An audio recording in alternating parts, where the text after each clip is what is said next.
हो ना। चलो दोस्तों, देखते हैं इसका पहला सवाल। देखिए, आपको सवाल ऊपर दिख रहा होगा और मुझे यहाँ फोन में सवाल दिख रहा है। ठीक है, तो करते हैं पहला सवाल। पहला सवाल क्या कह रहा है?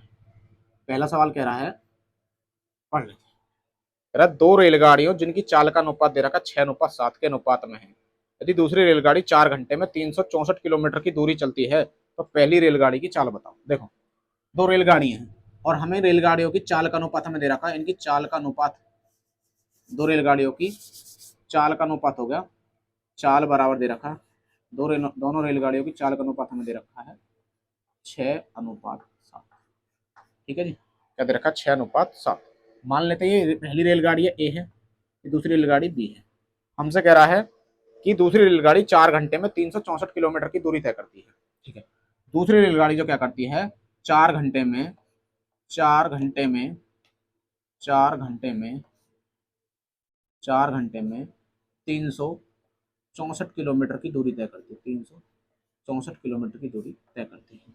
तो दूसरी रेलगाड़ी की चाल कितनी हो जाएगी? चाल, चाल बराबर क्या होता है? दूरी बटे समय, दूरी बटे समय। तो दूसरी रेलगाड़ी ने दूरी कितनी तय करी है? 364 किलोमीटर। कितने समय में तय करी है? 4 घंटे में। उसकी चाल निकल के इतनी आ जाएगी, 4×9 = 36, 4 एकम 4, कितने? 91 किलोमीटर प्रति घंटा। दूसरी रेलगाड़ी की चाल कितनी आ जाएगी? 91 किलोमीटर प्रति घंटा। ठीक है, क्योंकि हमसे कह रहा है दूसरी रेलगाड़ी की चाल है। दूसरी वाली, ये पहली वाली ए है, ये दूसरी वाली बी है। 4 घंटे में 364 किलोमीटर की दूरी तय कर रही है। इसका मतलब 4 घंटे में 364 किलोमीटर की दूरी तय करी, तो ये निकालना कि 1 घंटे में कितनी दूरी तय कर रही है। और 1 घंटे में चली गई चाल, उसकी चाल होती है, यानी इतने किलोमीटर प्रति घंटा उसकी चाल हो गई। कितनी है? 91 किलोमीटर प्रति घंटा। देखिए, ये चीज अनुपात में दे रखी है। अगर इनको अलग अलग लिखें तो ये अलग अलग चाल हो जाएगी 6x, और ये अलग अलग चाल कितनी हो जाएगी? 7x। हमारे हिसाब से दूसरी रेलगाड़ी की चाल कितनी है? 7x। और सवाल में जो निकल का आई है वो कितनी है? 91। तो 7x की वैल्यू किसके बराबर हो जाएगी? 91 के बराबर। x बराबर कितना आ जाएगा? 91/7। 7 से काटो, कितनी बार चला जाएगा? 13 बार। 13×7 = 91। x की वैल्यू कितनी आ गई? 13। x की वैल्यू कितनी आ गई? 13। हमसे क्या पूछ रहा है? पहली रेलगाड़ी की चाल। तो पहली रेलगाड़ी की चाल कितनी है? 6x। 6x की वैल्यू में निकालनी है 6×13, 6×13। तो इसका मतलब कितना? 13×6 = 78, 78 किलोमीटर प्रति घंटा। तो पहली रेलगाड़ी की चाल कितनी आ जाएगी? 78 किलोमीटर प्रति घंटा। समझ गए बात? पहली रेलगाड़ी की चाल कितनी आ गई? 78 किलोमीटर प्रति घंटा। चलिए अगला सवाल देखते हैं। अगला सवाल क्या कर रहा है? सवाल नंबर 2 क्या कह रहा है? सवाल नंबर 2 कह रहा है, तीन कारों की चाल का अनुपात दे रखा है 2:3:4। तीन कार हैं, उनकी हमें चाल का अनुपात दे रखा है। चाल का अनुपात कितना दे रखा है? 2:3, 2:3:4। ठीक है जी। समान दूरी तय करती इन कारों के द्वारा लिया गया समय बताइए। ठीक है, अब इन कारों के द्वारा लिया गया समय देखिए। देखिए, हमें चाल का अनुपात दे रखा और हम जानते हैं चाल जो होती है उस समय के व्युत्क्रमानुपाती होती है। तो समय कितना आ जाएगा? तो समय आ जाएगा कितना? समय बराबर, समय आ जाएगा 1/2, क्योंकि समय और चाल एक दूसरे के व्युत्क्रमानुपाती तो उल्टे होते हैं। 1/3 और 1/4। ठीक है, इसके बाद हम क्या करेंगे? इसके बाद करेंगे जो नीचे वाली चीज है, 2, 3 और 4। 2, 3 और 4, इसका हम निकालेंगे एलसीएम, यानी कि लैस है। और 2, 3 और 4 का लैस कितना आता है? 12। 2, 3, 4 का लैस कितना आ जाएगा? 12।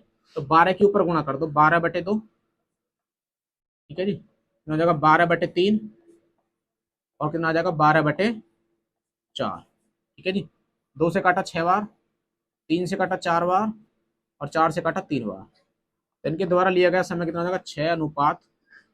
6:4:3। ये हमारा सही समय होगा। सही समय कितना हो जाएगा? 6:4:3। समझ गए बात? ठीक है, चलिए देखते हैं अगला सवाल। बोलो मत भाई। चलो अगला सवाल देखो। अगला सवाल क्या कह रहा है? एक व्यक्ति ए से बी तक x किलोमीटर प्रति घंटा की औसत चाल से गया तथा वापस y किलोमीटर प्रति घंटा की औसत चाल से लौटा, तो उस यात्रा में कितनी औसत चाल बताओ। देखो, ये तो बिल्कुल फॉर्मूला ही है। सवाल में क्या कह रहा है? एक व्यक्ति है कोई, ठीक है, इनके बीच की दूरी है, कुछ भी है, समान दूरी है। यहाँ ए से बी तक की कोई दूरी है।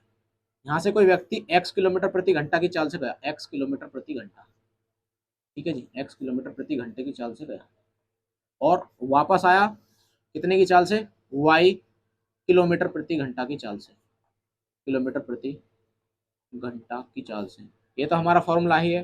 तो औसत चाल का औसत चाल क्या आ जाएगी निकल के, औसत चाल बराबर आ जाएगी, औसत चाल बराबर, औसत चाल बराबर क्या हो जाएगी, 2xy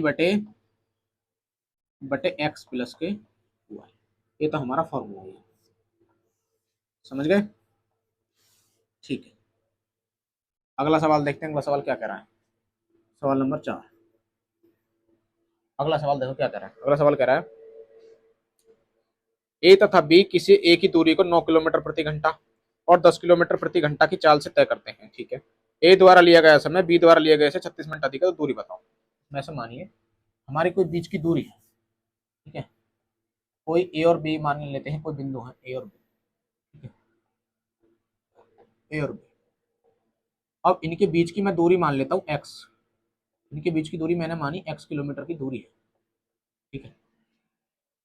अब वो दूरी ए ने तय करी 9 किलोमीटर प्रति घंटा की चाल से, ठीक है, इसने करी 9 किलोमीटर प्रति घंटा की चाल से, 9 किलोमीटर प्रति घंटा की चाल से, ठीक है। फिर बी ने दूरी तय करी, तो बी ने वो दूरी ऐसे मान लो ये ए ने तय करी है, और वही दूरी फिर बी ने तय करी है, वो करी है 10 किलोमीटर प्रति घंटा की चाल से, 10 किलोमीटर प्रति घंटे की चाल से। वो कह रहा है कितने मिनट अधिक लिए हैं, 36 मिनट अधिक लिए हैं, कितने मिनट, 36 मिनट अधिक लिए हैं। सवाल में कह रहा है 36 मिनट अधिक लिए हैं, तो बताओ उनके बीच की दूरी क्या है, ठीक है, उनके बीच की दूरी क्या है। ऐसे देखो हमारा एक फॉर्मूला होता है, फॉर्मूला क्या है, समय बराबर, समय बराबर, समय बराबर दूरी बटे चाल, समय बराबर होता है दूरी बटे चाल, ठीक है जी। ऐसे मानिए कि हमारे जो इनके बीच की दूरी थी वो दूरी थी x किलोमीटर की दूरी, ठीक है। अब उसने क्या करा, 9 किलोमीटर प्रति घंटे की चाल से दूरी तय करी, फिर वही दूरी 10 किलोमीटर प्रति घंटा की चाल से तय करी, ठीक है। बात सुनना मेरी ध्यान से, क्योंकि दूरी दोनों दोनों कंडीशन में समान है। एक ने वही दूरी 9 किलोमीटर प्रति घंटे की चाल से तय करी और दूसरे ने वही दूरी 10 किलोमीटर प्रति घंटे की चाल से तय करी। देखो ट्रिक से कुछ मत जाओ इसमें, ट्रिक से जाओगे तो भूल जाओगे, बेसिक से करो कभी ना भूलोगे। तो 9 किलोमीटर प्रति घंटे की चाल से करी और 10 किलोमीटर प्रति घंटे की चाल से, वो कहा ए, इसको ए को, ये बी है, 36 मिनट अधिक लगे। एक बार बताइए, अब कोई दूरी है, हमने कोई 9 की चाल से तय करी, 9 किलोमीटर प्रति घंटे की चाल से, बी ने तय करी वो 10 किलोमीटर प्रति घंटे की चाल से, तो तेज कौन आएगा, धीरे कौन आएगा, ए आएगा धीमे, भाई ए धीरे आएगा, और ये बी क्या आएगा, थोड़ा तेज आएगा। और दो जो भी थोड़ा तेज आएगा उस दूरी को तय करके आएगा, इतना वो दूसरे के आने का वेट करेगा, यानी कितनी देर रेस्ट करेगा। कितनी देर बाद आया, 36 मिनट बाद, ऐसे मानो कितने मिनट बाद आया, 36 मिनट बाद। ऐसे मानो जो जल्दी आ जाएगा उसी को तो 36 मिनट मिलेंगी, या देर आएगा उसको नहीं मिलेंगी, नहीं उसको नहीं मिलेंगे, क्योंकि वो तो पहले ही देरी से आ रहा है, तो उसको 36 मिनट क्यों देंगे, इसलिए जो पहले आ गया उसको 36 मिनट मिलेंगे। तो इसे हल कर लो, x बटे 9 माइनस x बटे 10 बराबर 36 मिनट। इन 36 मिनट को घंटे में और बना लो 60 का भाग करने के बाद, तो कितना हो जाएगा, 36 बटे 60, ठीक है। 6 छिक्का 36, 6.60, इनकी क्रॉस मल्टीप्लाई करो, क्रॉस मल्टीप्लाई कैच की, इसकी यहाँ इसकी यहाँ, इन दोनों के आपस में, 10 एकम 10x माइनस के 9x, 10 की गुणा 9 में करो कितना आ जाएगा, 90। ये कितना हो जाएगा, 6/10। देखो जैसे यहाँ वाली जीरो से वाली जीरो कट जाएगी, ठीक है, यहाँ वाली जीरो से वाली जीरो कट गई। 10x में से 9x का कितना आ जाएगा, 1x, यानी खाली x लिख दो, x बटे 9 बराबर कितना आ जाएगा, 6। और ये बाकी चीजें गुणा में जाएगी तो x की वैल्यू कितनी आ जाएगी, 9 छिक्का 54, यानी कि उनके बीच की दूरी कितनी थी, 54 किलोमीटर की दूरी थी, 54 किलोमीटर। एक बार मैं और समझा देता हूँ, कोई भी दूरी है, ए ने तय करी 9 किलोमीटर प्रति घंटे की चाल से, वही दूरी बी ने तय करी 10 किलोमीटर प्रति घंटे की चाल से। ए ने जो समय लिया है वो बी द्वारा लिए गए समय से 36 मिनट अधिक है, समझ रहे हो, बी द्वारा लिए गए समय से 36 मिनट अधिक है, यानी कि ए जो आया है वो देर से आया क्योंकि 9 की चाल से आया, बी 10 की से आया था वो थोड़ा जल्दी आ जाएगा। जो दोनों में जल्दी आएगा इतनी देर वो रेस्ट करेगा, कैसे समझो मेरी बात, 36 मिनट बाद आया ना ये, तो इसलिए 36 मिनट किसको मिलेंगे, बी को मिलेंगे, ज्यादा वाले को, ना कि कम वाले को मिलेंगे, बी को मिलेंगी। 36 मिनटों को हम घंटे में मान लेंगे, 36/60, इसको उधर ले जाओ, कैचे की गुणा करने के बाद इसे काटा तो 10 में से 9 गई, इधर कितना आ जाएगा x बटे 9 6 का 54 किलोमीटर। आगे बात समझ में, चलो अगला सवाल।